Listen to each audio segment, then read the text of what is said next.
Good evening, everyone. For those of you who don't know me, my name is Rachel Person. I'm the event manager for Northshire Bookstore in Saratoga Springs, New York, here with my good friend, colleague, and co-host, Davith Wood, the event manager for Northshire Bookstore in Manchester Center, Vermont. Before we get started, a couple of quick notes. First of all, you probably noticed as you were coming in that this event is being recorded for future broadcast on our YouTube channel. However, fear not, we have the settings arranged so that only those of us who are unmuted and speaking will be recorded. So as you will not be recorded for posterity and placed on YouTube. In light of that, please use the chat throughout the evening. You can ask any questions that you have at any point in the event. We will save them up. We'll have time for audience questions at the end of the event, and Davith and I will save those to post for you. And then last of all, a word of thanks. It is always a weird business being in independent bookselling. It is not an easy one, and this last year and a half have been especially hard. And Northshire really owes its continued survival to the incredible loyalty and support of our customers like you.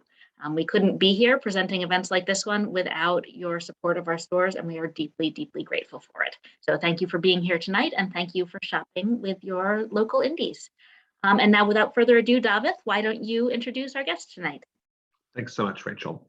It is my pleasure to introduce Jo Wimpenny, the author of the new book, Aesop's Animals, The Science Behind the Fables. Jo is a zoologist and writer with a research background in animal behavior and history of science. She researched problem solving in crows for her doctorate at Oxford University, and she co-authored the book 10,000 Birds, Ornithology Since Darwin, which won the 2015 Prose Award for History of Science, Medicine, and Technology. She writes for the BBC Wildlife. Scientific American said that Aesop's Animals is jam-packed, delightful look at how humans, storytellers, and scientists alike consider the mysteries inside the creatures with whom we share this planet. And we are very lucky tonight to be joined by the funniest science writer, Helen Pilcher, who has written many popular science books, most recently Small Inventions That Made a Big Difference. Please join me in welcoming to Northshire Bookstore, Helen Pilcher and Jo Wimpenny.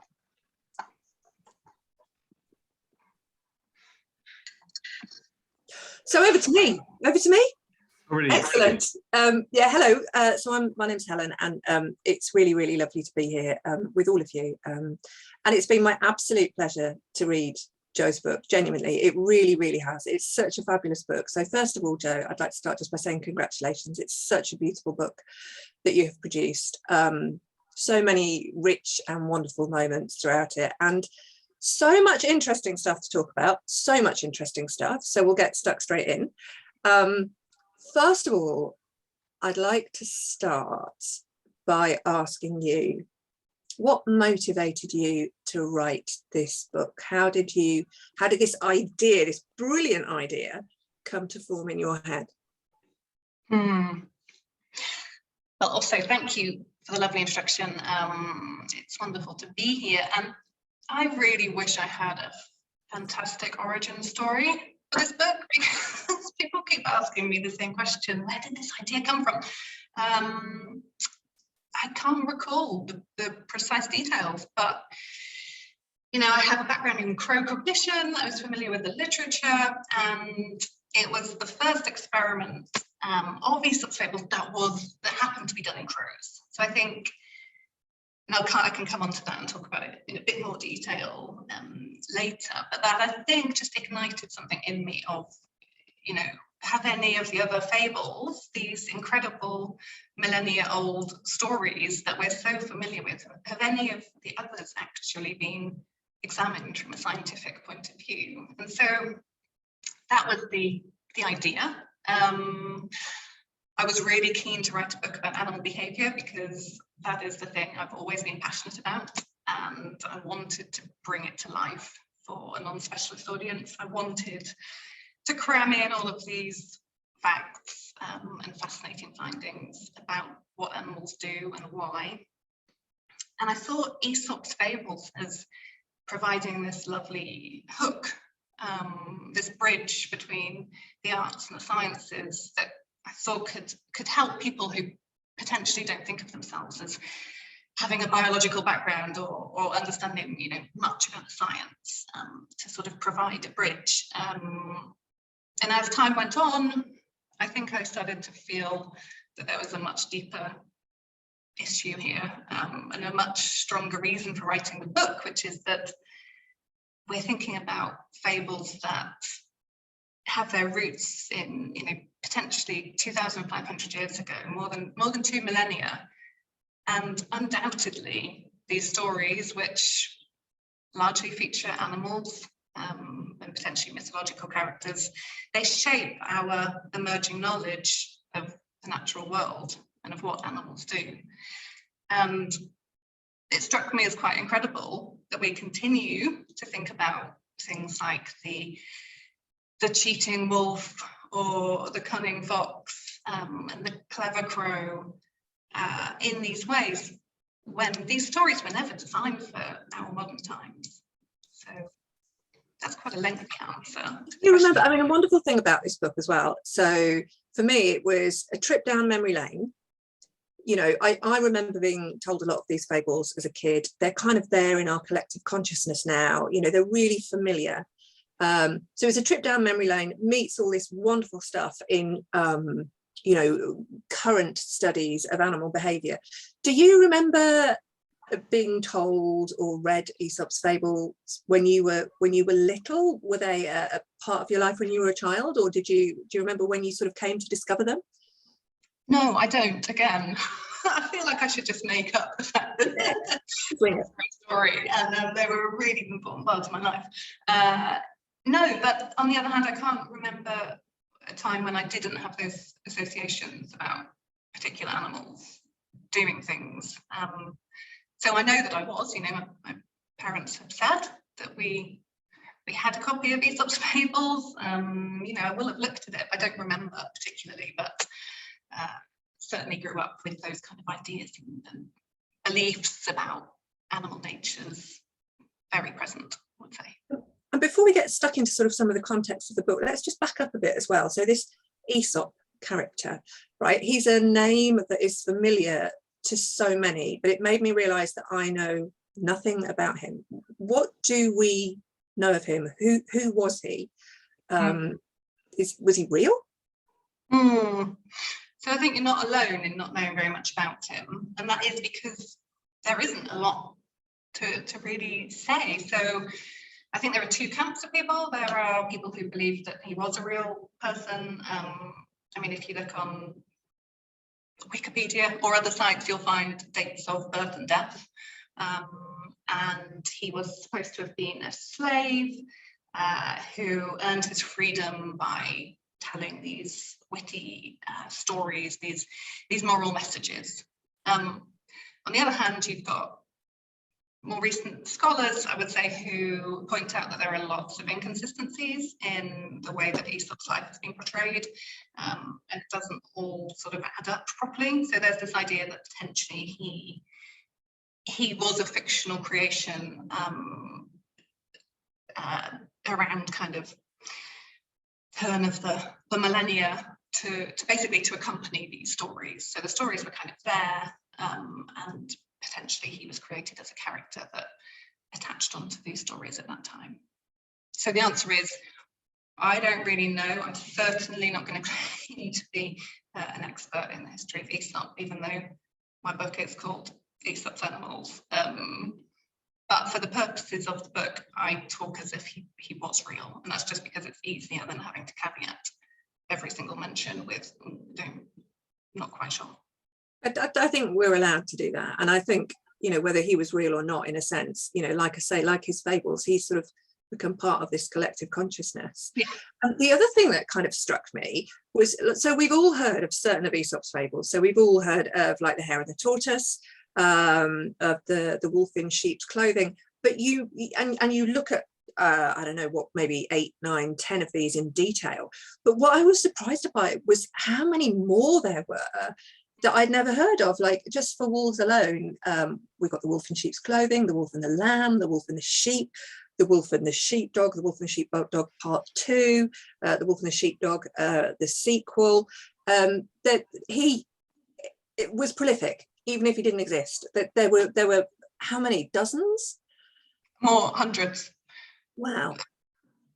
500 to 600 is best sort of guess. It varies, of course, and it's likely that a lot of these fables didn't date back to that time, but they've been subsequently added on. So there's a lot of debate around the precise number, but yeah, we're looking at probably a few hundred.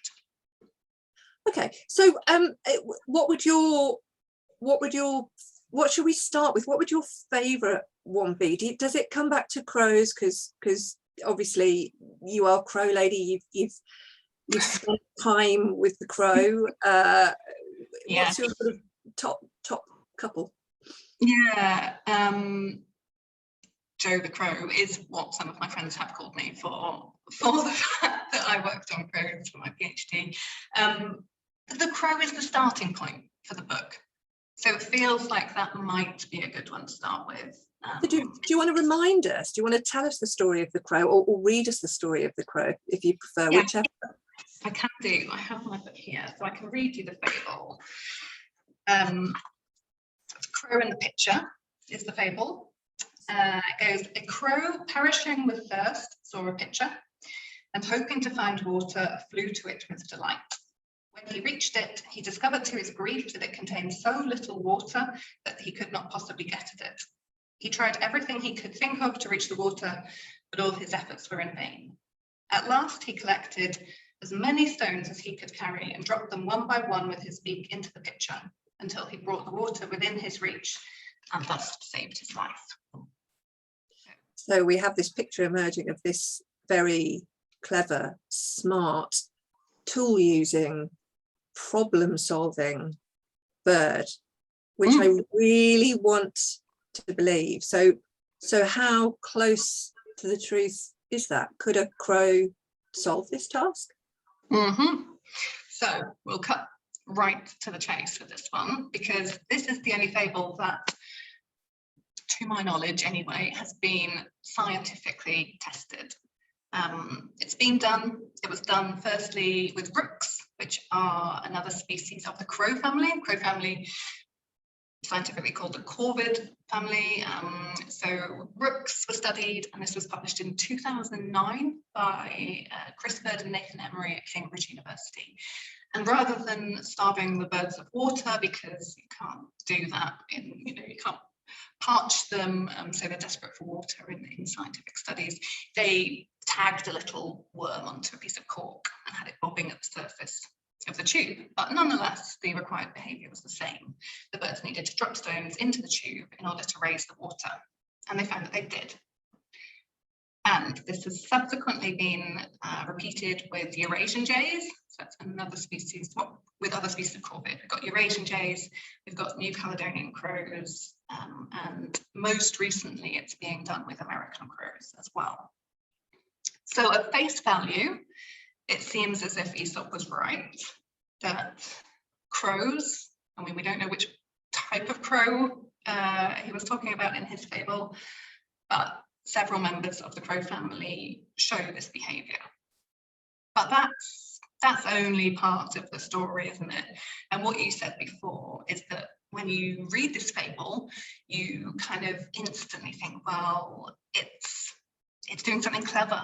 It's innovating, it's coming up with this new solution to a problem, and that makes us think of intelligence.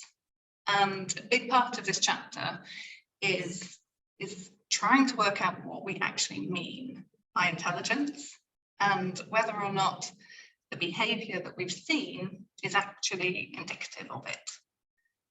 That's a much thornier question. So how do you tell if a crow is intelligent? How do you get to the bottom of that? So because I guess it's kind of like quite an artificial situation, right? Getting a crow to drop pebbles into a flask, this isn't something we would naturally expect them to be doing in the wild. Is a better measure of intelligence looking at how they problem solve in the wild? How do we go about answering this? Well, first you need a definition of intelligence, and that's problematic in itself. We struggle to define intelligence even for our own species. We have the benefit of being able to explain why we do things. So applying it to animals when we can't ask them what they're doing and why is really hard.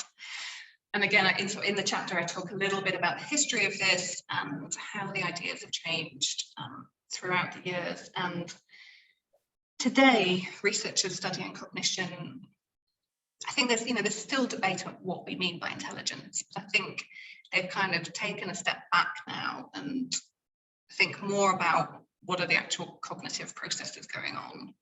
And it's easier to look for particular kind of cognition, really, than to look for this kind of umbrella term of intelligence, because we just don't really know what it means. But so what kind of experiments would you do? How do you test for cognition? If you've got a vague idea of what it is you're looking for, how do you measure that? How do you look for that in a crow? How do you find something meaningful? Yeah, I mean, it's a tough question, but it's more like, it's not one test. So there's no single gold standard intelligence test that an animal will solve and you'll say, okay, that's it, it must be intelligent or not. It's more about how many abilities can they show on a range of different problems.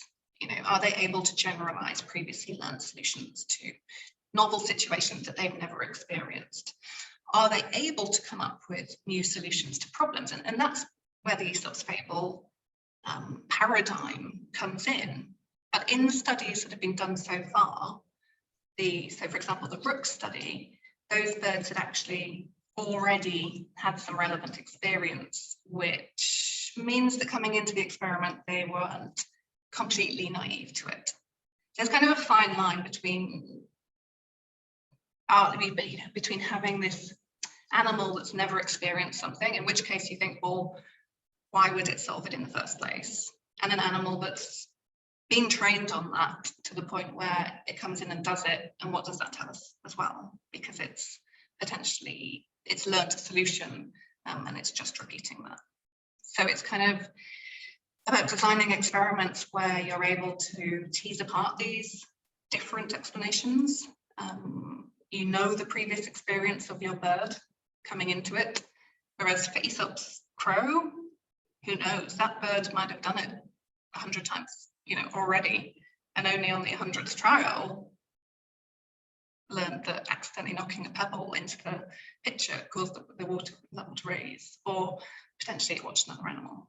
So a big part of that chapter, and I would say the book really, is trying to just apply a little more critical thinking perhaps to these observations that we see, and things like viral videos that come out where you hear of this really clever animal doing something and you think, well, we don't know enough about this animal to make any conclusions about what it's actually doing, but on the basis of that single observation.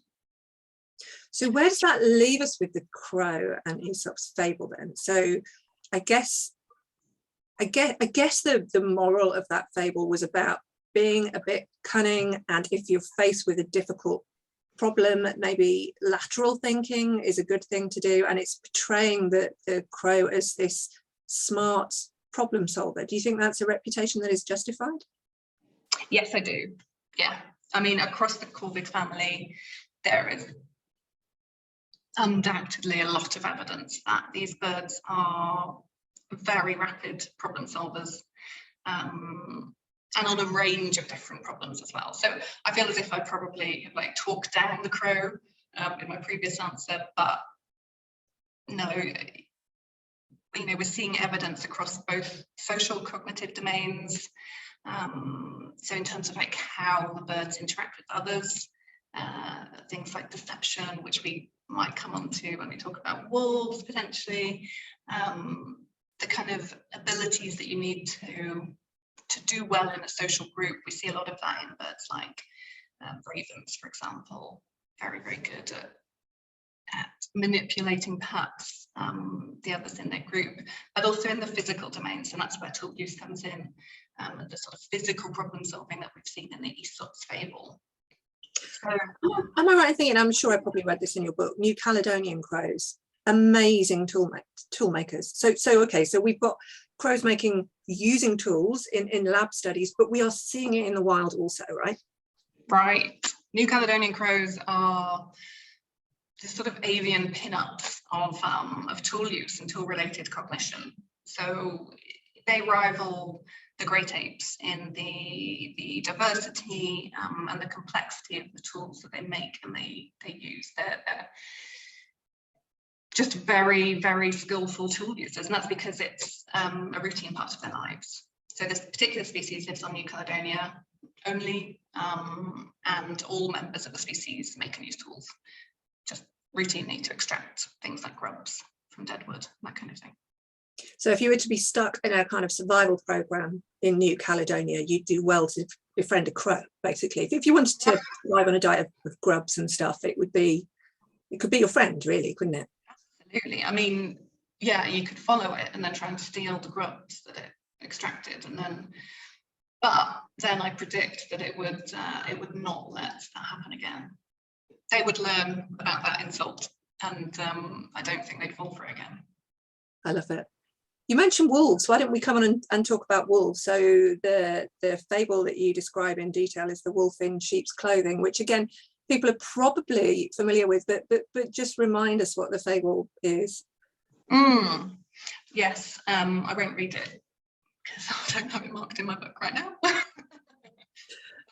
Yeah, I mean, the wolf in sheep's clothing, hungry wolf wanting to get close to the farmer's sheep, comes up with this clever way of doing so, which is to disguise itself in a sheep's clothing. And by doing so, it fools the farmer, fools the other sheep, and it's able to feast on other sheep sort of at will. So I have to say, in the end, the wolf does suffer for it, because the farmer is taken in by the disguise and picks the wolf as its dinner for one night. So actually kills it in the end. In this particular version of Aesop's Fables, and there are many versions. So the kind of the picture that he's building up here then is of this animal that is a killer. It's smart, it's cunning, it can cheat, it likes dressing up. Obviously, I'm not sure if you explore that in the book. I'd like to think wolves do like dressing up. But so we kind of have this idea through fables and through narrative. Again, you talk about this in the book, going back to sort of not just Aesop, but looking through history. We've really maligned the wolf, right? Or we've really, most people when they think of wolves, they think of cunning, deceptive, cold-blooded loners. Is that kind of basically the stereotype that's out there? I think so, and it is changing, which is wonderful. But yes, that's the wolf generally plays the role of the villain, doesn't it? In books and films and all sorts of popular media, you're generally going to have a wolf playing the bad guy. It's rarely the hero of the story, and that is something that goes back to, I would say, Aesop's Fables, potentially, likely further, and it's something that has been really, really ingrained in our collective consciousness. And I think it's like an easy leap for people to make, isn't it? That, oh, well, wolves must be bad guys because, you know, they've been out there stealing our sheep. But, right, how about we kind of examine some of these accusations one at a time. So first of all, the accusation that wolves are killers. Mm-hmm. Guilty? Sure, they're carnivores. They need to kill, they need to eat to survive, they need to eat meat for that. So yes, they go out and they kill, but they do so because they have to, not because they have any kind of perverse pleasure from going out and killing. And actually, if you look at the data, you know, wolves, sort of an individual wolf, anatomically, morphologically, is not built to be as good a killer in some way as the big cats or hyenas. You know, if you look at the amount of pressure that a wolf can bite with, it's less than, say, a hyena. You know, they don't have these big muscular forearms. They don't have the retractile claws like a big cat. You know, they work together to bring down prey and to kill them. And a lot of the time they fail to do so. So that brings us on to point two, that the kind of like the loner, this idea of, you know, the lone wolf. Not true? Not true. So I asked Dave Meacham about this, who's kind of a legendary wolf biologist in North America, and he said it's transitional. So yes, you might see wolves on their own at certain times of the year, but this is generally down to two things. Number one, that they disperse from their family groups around the age of 2 or 3 years old. At this time, you're likely to see them striking out on their own, heading out to find others and to form their own packs. And number two is during the summer months. So in winter time, you'll generally always see a wolf pack together because the environment is harsher. They need to be together to be hunting. But during the summer months, when the breeding female has got pups, you're more likely to see the other members of that pack. And I should say those are just older siblings to those new pups. So a pack is a family group. It's comprised of a breeding pair and family members, really, but you're more likely to see those going off and doing their own thing a bit more in the summer months. Okay, so not necessarily loners, they are killers, but they're apex predators, so you know that is what they do. The heart of Aesop's fable really here, the wolf in sheep's clothing, seems to be about deception, about the ability to kind of pull the wool over their eyes inside the sheep's clothing. Is that fair? No. No, conclusively. Based on what we know at this point, there's no evidence for wolves being capable of deceptive behaviour. And deception is something that has been studied extensively in various animals. And you know, as far as we know, as far as the scientists that are studying it know, wolves don't do this. So there are some really nice studies that are being done in Vienna. This is at the Wolf Science Centre, and they're doing a lot of the research on wolf cooperation and problem solving. And what they're doing is actually comparing wolves and dogs, and they hand rear both of them so that they have had the same kind of upbringing. And then they compare how they solve particular problems. They have found that there is some evidence for deception in dogs, but not in wolves. And conversely, wolves are just as good at cooperating with other wolves and actually cooperating with humans as dogs are with humans. In fact, wolves are better at cooperating with other wolves than dogs are with other dogs. So it seems as if when it comes to their kind of social cognitive abilities, for wolves, they've been channeled into cooperation, and that makes sense from an ecological and evolutionary perspective, because they need to cooperate to hunt successfully and to survive. Deception doesn't make sense for wolves. How do you know if a dog's deceiving you? Because I think my dog thinks that I'm like the best human in the entire world, and that makes me feel really good about myself. The thought that he may be deceiving me is mildly heartbreaking. So on a more serious note, how do you go about showing whether or not a wolf or a dog is capable of deception? There are lots of different kinds of studies, but deception is basically defined as performing a kind of a normal behavior in an abnormal situation in order to manipulate an individual's state of knowledge about the world, for example.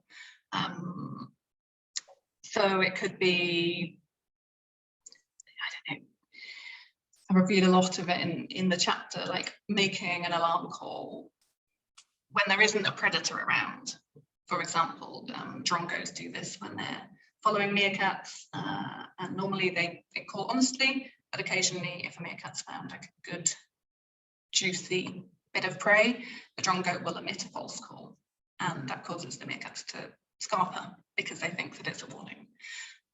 So it's those kinds of experiments. I'd have to remember exactly the experiment for the dogs, but it's this kind of thing, like doing something which they would do normally, but doing it in a situation where you know, there isn't really any cause for them to be doing that in order to manipulate the humans. It sort of it fractures my world order to believe that my dog could be deceitful. My cat recently snuck past. You can go through our living room one of two ways. She could either steal something and drag it past in front of our eyes on the way and take it somewhere else, or she could go the back route through the kitchen so we don't see, and that's what she does. So I think cats might be the deceptive ones. So listen, if it shouldn't be a wolf in sheep's clothing, because this is one of the nice things that you do right the way through the book, you examine the fables and you say, did Aesop get it right? Didn't he get it right? And if he didn't get it right, what would be a better choice? And I am lobbying unashamedly for Jo to write a follow-up to this book where she rewrites all of Aesop's fables with the correct animals in there based on the current science. You have to do this, Jo, you simply have to. So if it's not a wolf in sheep's clothing, what would the best substitute be based on the current state of the science and the knowledge that we have? What would you put in there instead, and why? So I go quite far in the chapter, I suppose, because there are lots and lots of examples of tactical deception in the animal world, and we can like start in the simplest things, like there's a species of woolly aphid.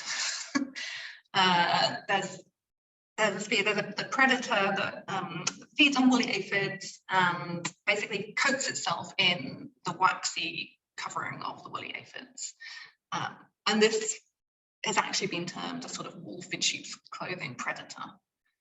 So there's lots of examples of this kind of thing where we see this kind of deception, but it's not intentional. So these are things that are kind of hardwired into these animals. When we think about the wolf and the deception that the wolf is doing, it's much more on the intentional side, sort of consciously making the decision to trick another. So if we are looking for an animal that does that, then we're probably going to be looking at the great apes. In particular, chimpanzees and orangutans have shown that they can not only deceive, but potentially that they have a kind of theory of mind, so that they are actually thinking about what another animal knows about a situation. So that's kind of where, the highest level of processing that you could have for intentionally deceiving would be to actually be like we would do, thinking, oh, I know that that person doesn't know about what's around the corner, or I know that they don't know this state of the world, whereas I do, and I'm going to use that knowledge to fool them. That's how we deceive, and best evidence in the animal world so far, I would say, comes from the great apes for that. So we would have the ape in sheep's clothing, the orangutan in sheep's clothing. A lovely image. I love it. I completely love it. I want to talk about theory of mind in a minute when we come on to the fable about the dogs. But just before we move away from the wolves, because I think this is sort of something that you and we've discussed before, and that we both think about very, very strongly. So wolves have been vilified across millennia. We have a very, very negative view of wolves. Wolves are good guys, right? Wolves can do amazing things for ecosystems. There are many reasons to love wolves, correct? Yeah, I would say so. I mean, the ecosystem, yes, they're apex predators, so they can exert a really big influence on ecosystems. And Yellowstone provides the classic example, though I should say that the amount,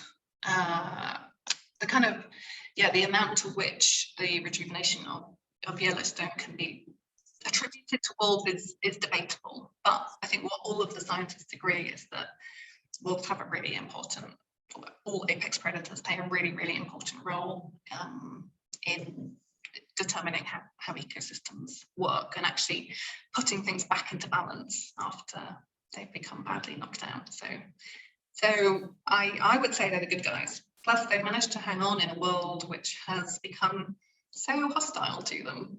They're the closest living relatives to our favourite things, man's best friend, our dogs, and they share so many of the same behavioural traits as well. So yeah, I'm firmly in favour of wolves. Okay, and you mentioned man's best friend, which brings us on nicely to the fable about the the dog crossing over a stream, right? And he looks down and he sees his reflection and he's carrying something in his mouth. Remind me the details. Yeah, so he's carrying a lovely juicy piece of meat, going home, crosses over a stream and happens to look down and sees another dog with a lovely big juicy piece of meat, which obviously he wants to get hold of. So barks at it and tries to scare it, and obviously by doing so drops his own piece of meat. And obviously that suggests that dogs don't recognise themselves in the mirror. They don't recognise their own reflection, because what that dog saw was another animal. So this comes back to what you were just talking about theory of mind. It relates to that dogs, is it to do with, do dogs have a sense of self? Do they know who they are? Yeah. Do they realize what other people are thinking of them? I suppose that's the heart of a theory of mind, right? Is can I put myself in their head and think what they're thinking? Yeah, so there would be different levels. The basic question is, do they recognize themselves? And if so, that would suggest that they have a sense of self, self-awareness. And then, you know, if animals have this sense of awareness, the argument would be that they have the kind of the cognitive architecture that would allow for them to have a sense of others' minds, which is where then it comes to theory of mind. So, go on. So, harking back to what you were saying about crows at the top of the conversation, you were saying about how, okay, we've got to be really, really careful, because if we give a crow some arbitrary test involving a pebble and a jug of water, what does that really tell us about their intelligence? Because it's not a normal situation. So dogs don't normally look in mirrors or gaze at their reflections. So number one, can they recognise themselves? If they do, and number two, is this a decent test of a dog's theory of mind, or how do you go about doing it? Because I know you talk about some really fascinating experiments. Yeah, it's a pretty controversial area, I would say. So yes, you're right, as you know, don't normally look at themselves in mirrors. The question of whether they do has been tested, and they don't seem to know.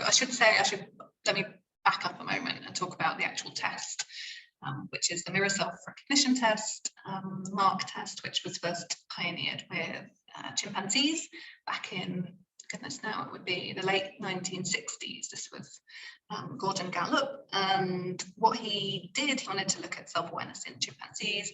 He put a mirror outside the enclosure of a few chimpanzees and sort of habituated them to it.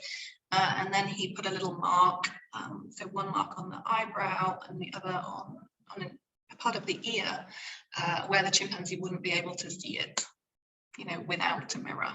In front, and those animals that had the red mark on them showed very purposeful exploration of those marks, and you know, they would look at their fingers and they would sniff their fingers after sort of touching it. So he was convinced that they knew that what they were looking at was themselves. They understood that was their own reflection. And this test has kind of been rolled out as the again, gold standard test for examining whether or not other animals have a sense of self, whether they're able to recognize themselves. And the evidence is kind of mixed, I would say. So chimpanzees and orangutans show really good evidence, and then across the rest of the animal kingdom, some show some evidence and some don't. And some show mixed evidence, like gorillas sometimes do it, but only if they've been brought up in the right environment. And it's just a little bit confusing, a little bit messy. And I think there's a lot of discussion about whether we can really say animals that pass this test are self-aware and animals that don't aren't. It just, you know, doesn't seem, it seems like we need more before we can start making those kinds of conclusions. So for the dogs, you asked about the other experiments, and what has been done with dogs is to think about sort of which senses they rely on the most. So in a chimpanzee's world, vision is a dominant sense. In the dog's world, it's its sense of smell that tends to rule, really. Dogs kind of live through their noses, and their sense of smell is far superior to that of us. You know, we couldn't imagine what it would be like to live in the body of a dog, I suppose, to have all of those smells around, to be able to pick up all of those gradients in odour. So tests have been done to see whether dogs are actually able to recognise their scent rather than their reflection, and that's where we're getting a bit more positive evidence. And this is to do with this fantastic American researcher who likes to go out when it's been snowing and pick up clumps of frozen dog wee and move them around. So, you know, when we wonder what scientists are doing with the grant money that they've got, it's shifting frozen urine, from what I can tell. But there's a good reason behind that, right? So he collects his own dog's wee, I think. Am I right? And then he'll move it somewhere else, and he's looking to see if his dog recognises his own wee more than he would a different dog's wee, which would imply that he's kind of got a sense of me dog and a different dog. Right, so this is Mark Beckhoff. He did do these experiments. I should say it was in the early 2000s, and I'm not sure that he is still doing it, but yes, he would go out. He might be by it. Maybe he never stopped. Every winter, he will go out down the trail in Colorado, and yes, he decided to test his dog Jethro to see whether or not he recognised his own urine versus the urine of other dogs. So he would pick up the yellow snow while Jethro was busy, you know, snootling in, which is my Wimpenny word, snootling in the bushes, and then he would push it, you know, pack it back down into the snow and saw what Jethro did when he re-encountered it. But this has actually now since been studied more in a more controlled manner. So this is by Alexandra Horowitz, who has sort of taken this a step further in a more, like I say, a more controlled way. And she brings dogs into her lab, gets the owners to give her a sample of their urine first, and then she manipulates the samples so that, for example, she might put a little bit of mint oil in the sample. So she's actually manipulating the smell, and she's looking to see whether or not the dogs behave differently when they come across a sample of their smell that's normal versus a sample of the smell which has actually been doctored in some way. And she's found that they do pay more attention to the sample that's been messed with. So do you think the dog in its shadow is a reasonable one, or do you think in the new Joe Crow retold Aesop's Fables, you'll be switching out the dog and putting in, I don't know, another great ape or something else? It's a tricky one because, again, at face value, Aesop's right about this. The dogs don't recognise their reflection. And for a few of the fables, it's the same kind of thing. But it's, what does that actually mean? What does that tell us about what's going on in those animals? And so I think a dog can stay. I mean, it can probably stay as the character here because, you know, it's true to the fable, but I just think we maybe need to be a bit more cautious about saying that, you know, Aesop's dog doesn't have a sense of self just because he doesn't recognise his reflection. Now, I'm aware that we have got 15 minutes to go, and I could keep talking to you about your lovely book indefinitely. We're only 3 chapters in. I know, we've got loads to go. We could be here all night. We'll have a lovely time. Me and Jet, I'm in my pyjamas. Nobody can say that. It's late at night here, but I could keep going indefinitely. We're both in the UK, just in case you hadn't worked that out already with the accents. However, I have been told to invite everybody to submit questions via the chat box, and then Rachel and David may well jump in. So I'm guessing we will keep talking until you guys start asking questions. Feel free to ask questions of Jo in general, of Aesop's Fables in general. Maybe you've got your own particular favourite fable that you might like a comment on. But the other things that I think, tell us about your foxes, Jo? Because we've got the lovely fable of the fox and the crow that you can tell us about, but I feel like foxes in your book have a really personal connection to you as well. Yeah, they absolutely did, and that's just because I discovered foxes when I was in my 30s, which is a funny thing to say, really, because foxes are everywhere and everybody knows all about them. But this came about because my other half bought me a camera trap for a Christmas present, and I put it out in my garden. And one January night, I got this beautiful glimpse of a fox's bushy tail on it, and it kind of captivated me. So I kept putting the camera out, and I have to say, it's such an exciting thing. Putting a camera trap out, and then you wake up in the morning. I was so excited to see what was on, what had been recorded, and well, we're skipping ahead to kind of the summer. I did hear the foxes, making their mating calls, and was woken up one morning to see fox cubs in the street outside, and their mother, which was just wonderful to watch early in the morning. But when summer came, the mother started bringing her cubs into our garden, and overnight they just made absolute nuisances of themselves, jumping around everything, tearing around the garden, jumping all over these grizzled looking adults, knocking things over, finding string coming out of the shed and running around with it. And it was just so magical to see, actually. I've always been a bit of a bird person, so foxes got me back into mammals, I would say. 9th of January 2018. I love the fact that you remember the exact date. I've just opened the book and found the page. Yeah. The exact date that you discovered foxes, like they blinked into existence in your world on that day. I love that kind of level of detail. And tell us about the fox and the crow then. What's Aesop? What's the fable, and what's the stereotype that he's portraying? Okay, so the fox and the crow, it might not seem like the best choice of fable, because I actually don't talk about the crows in this chapter at all.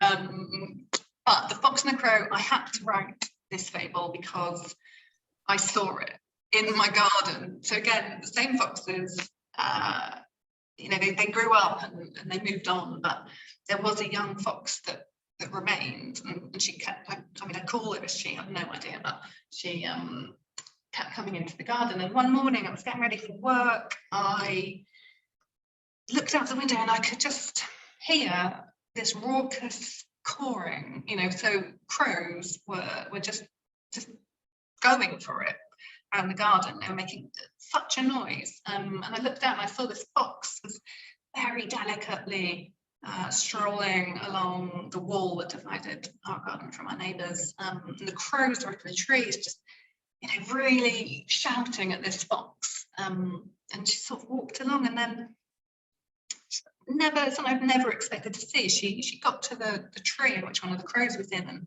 and she paused, and Jen just reared up on her legs and put her front paws up into the tree and kind of looked up at this crow. And I just thought of the fox and the crow, of this fable, Aesop's fable, where the crow has a piece of cheese, I think. The fox wants it, the crow is up in a tree, and the fox tricks the crow, basically says, flatters the crow into singing, and in doing so, the crow drops the cheese and the fox makes off with it. And yeah, I just felt like I had to write that fable in, even though it's all about the fox, and it's all about how foxes have been portrayed throughout Aesop's fables, really, because it could have been that fable, it could have been any of the others. All of them portray the fox in the same way as the animal that tricks other animals in order to get ahead or to get itself out of trouble. And that is the idea, the belief that I think we all probably have unconsciously about fox behaviour. They're cunning, they're wily, you know, they're tricksters. And if you look sort of onwards through history, you just see that portrayal coming up at time and time again. And I have a feeling you're going to tell me that this is misplaced. I mean, these stereotypes, they cast really long shadows and with great significance. And before we wrap up, even if questions pop in, this is one thing that I want to come back to right at the top before we finish. But foxes, I feel like we're maligning them, like we've got it wrong with the wolves. Are they cunning? And if they are cunning, is that such a bad thing? Again, it's a terminology thing, because what on earth do we mean by cunning for an animal? All of these terms, you know, the language that we use to talk about animals, it reveals how we think about them, and it impacts how we treat them as well. And words like cunning and wily, you know, they're words that apply to people with human intentions and beliefs and motivations. And when we start to label other animals with these terms, we transfer all of this baggage onto them as well, don't we? We then say that they are doing it because they have the same motivations as we would do in the same situation, and none of that is scientific. So there's, you know, I don't know how to answer the question of whether a fox is cunning, because I don't know what it means scientifically, and I don't know how we would ever look at it. You know, we could ask about deception, because that's something that we can study scientifically, and the evidence at the moment is there just isn't any. So one of the problems when it comes to asking about fox intelligence, shall we say, or fox cognition, is just that studies haven't been done. So go on. Do you have a question? I can wrap up. I've tons of questions. I'm going to break away very briefly and encourage the people who are listening. You have well, I'm going to give you 4 minutes, because I'm going to take the last 2 minutes to myself. 4 minutes to pop a question in the box if you'd like us to ask it directly to Jo.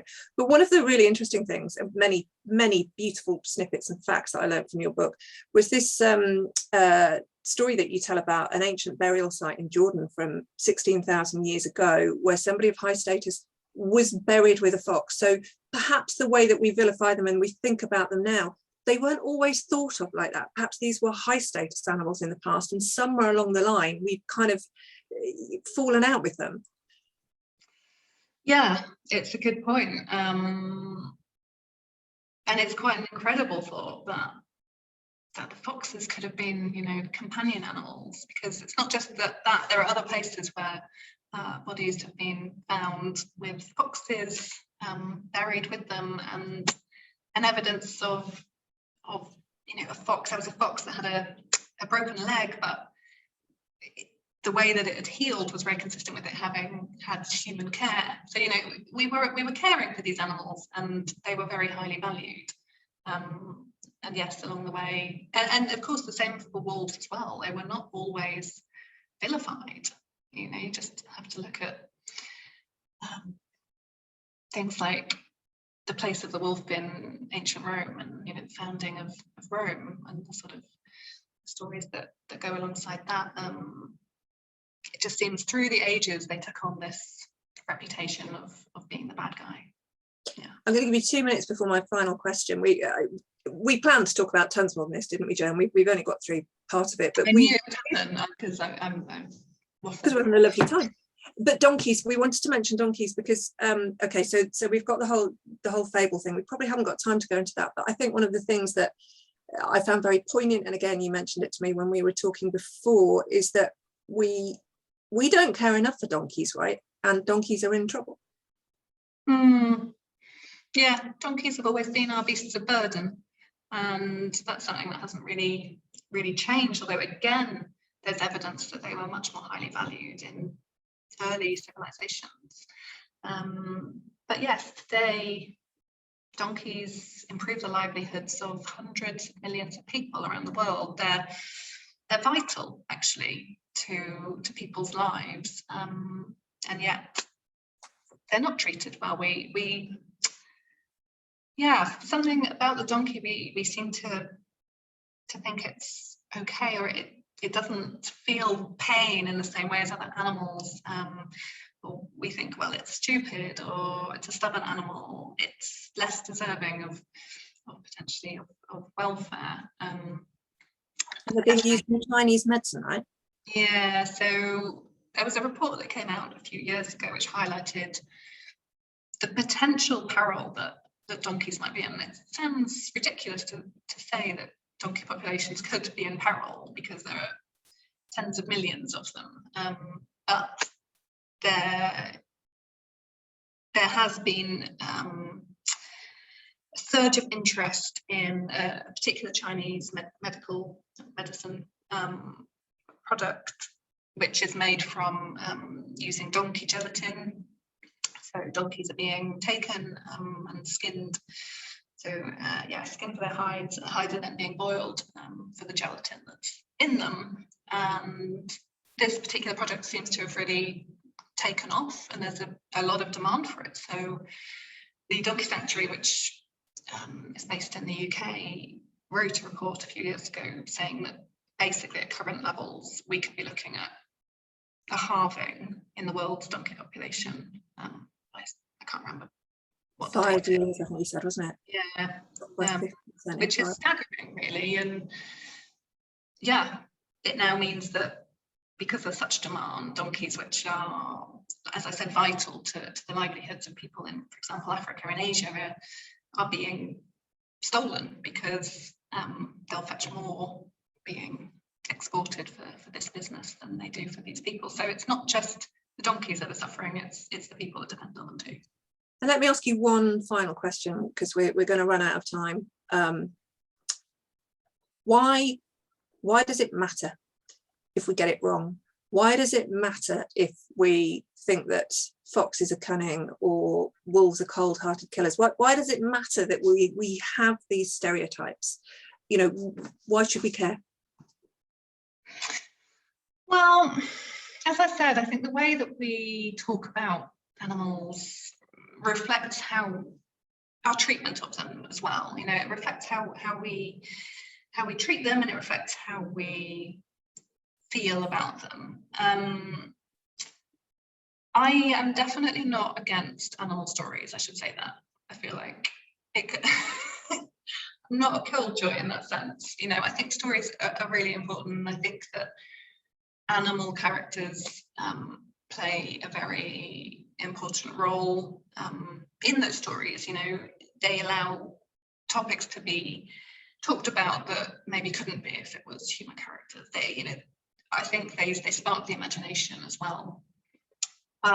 We talked a little bit already about wolves and their vilification, and we're going through an age of extinction. You know, this is the 6th mass extinction where our planet is in a lot of trouble. You know, we've got people in Glasgow right now talking about what we can do to negate the effects of climate change, but we need to be talking about biodiversity loss as well. And Aesop couldn't begin to imagine the way that animals might be struggling, you know, versus how things were in his time. But they need our help. And I think that if we continue to propagate these character traits onto them, these personalities that were developed, you know, in an ancient time, they were never intended to reflect anything about the animals, but they have. And I just think that's not really helpful when we need to be doing everything that we can to be conserving animals, to potentially be reintroducing them in places, to be improving welfare, because these ideas lead to knee-jerk reactions which aren't based even on our direct experience with them. They're based on our preconceptions, which have undoubtedly been shaped by centuries, if not millennia of stories. And that is why people need to buy your book from an independent bookshop, such as our lovely hosts, and learn more about animal behaviour and fall in love with these animals like I did when I read your book, because it really is beautiful. And on that note, thank you so much, Jo. I've had such a nice time reading your book and chatting to you, and I'm going to hand back over to Rachel and Daphne. Thank you both so much. And what a great note to end on, Jo. We appreciate it so much. Thank you all for joining us tonight. The book is Aesop's Animals. You can find it at northshire.com. And we will see you all at another Northshire Presents events soon. And take good care. I could have listened to you both talk all night. Take care, wonderful. This was great. Have a wonderful evening, everybody. Thanks, everyone. Bye.